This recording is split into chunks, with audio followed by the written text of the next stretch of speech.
For Hype Plus News, I'm Bevan. A viral sensation is now at the center of online debates and accusations, not over how good the barbecue is, but over who gets the credit, the fame, and the profit. For months, videos of an older black man known as Walter Mr. Tendernism Johnson have dominated social media feeds. In clips posted to Instagram and TikTok, Johnson stands behind the counter at Destination Smokehouse in California, tearing into brisket and ribs that fall off the bone. A style fans lovingly dub Tendernism, just as Mr. Walter calls it. I think we was playing though. See this brisket here? I tried telling y'all about Tendernism. You think I'm playing? Look. Boy, that's what I'm talking about. I just love this type of stuff right here. And his infectious personality made the videos explode online, leading many viewers to assume Walter was the owner of the restaurant. Walter's story at Destination Smokehouse didn't begin as a typical viral journey. According to early posts from the restaurant's own social media and statements from its founders, the concept of the eatery and its distinct barbecue style came from Walter himself and his decades of experience with smokehouse cooking. Originally, the establishment was operating just as a coffee shop. Walter's connections wasn't marketing character or a hired face. It was built around his influence. When those early videos began circulating last year showing Walter handling the barbecue with care, authority, and humor, audiences fell in love. Unk became the draw.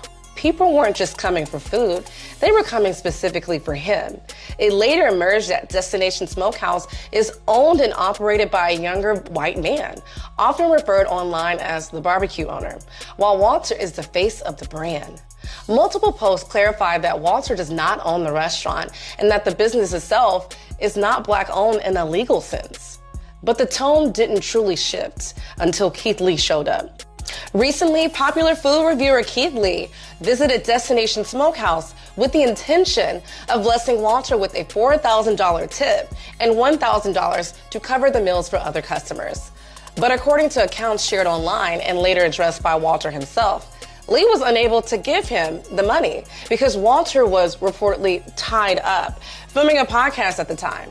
Staff and security allegedly stopped Lee from leaving the cash with anyone else. Update.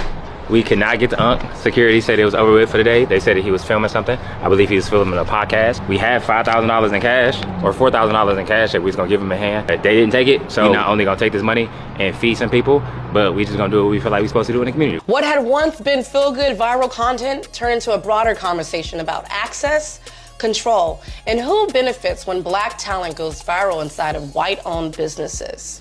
Fans started pointing out that Walter appeared less and less in front of the camera after the incident. In new videos, he has been seen filming instead of being featured. Meanwhile, the owner increasingly appeared on camera, adopting Walter's cadence, mimicking his video style, and positioning himself as the personality audiences originally came to see.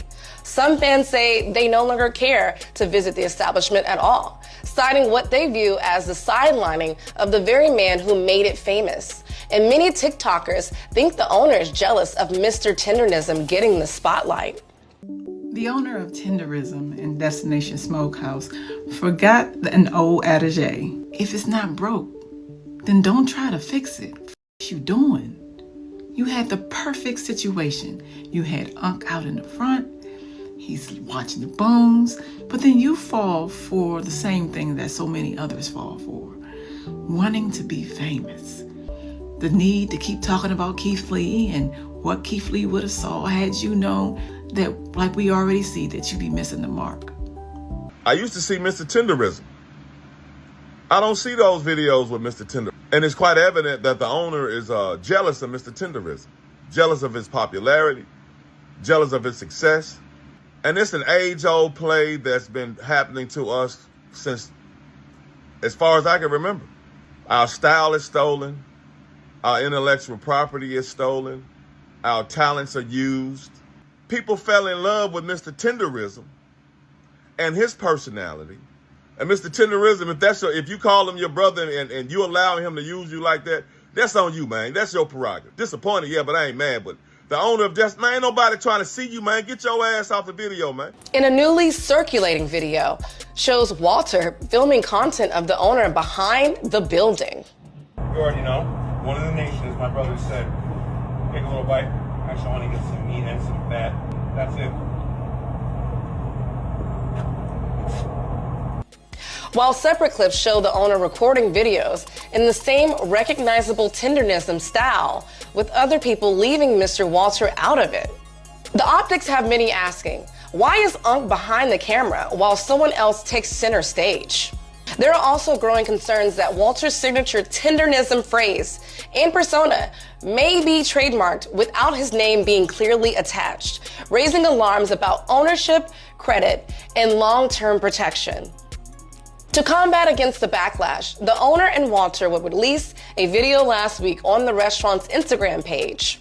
Let me get this straight.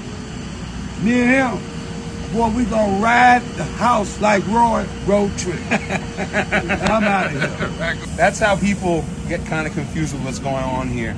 This is about both of us knowing that this situation is bigger than we ever expected. We know what it means. It's more about food. It's a social thing now. This guy's a blessing. There's no way around it. No one can be like him on camera.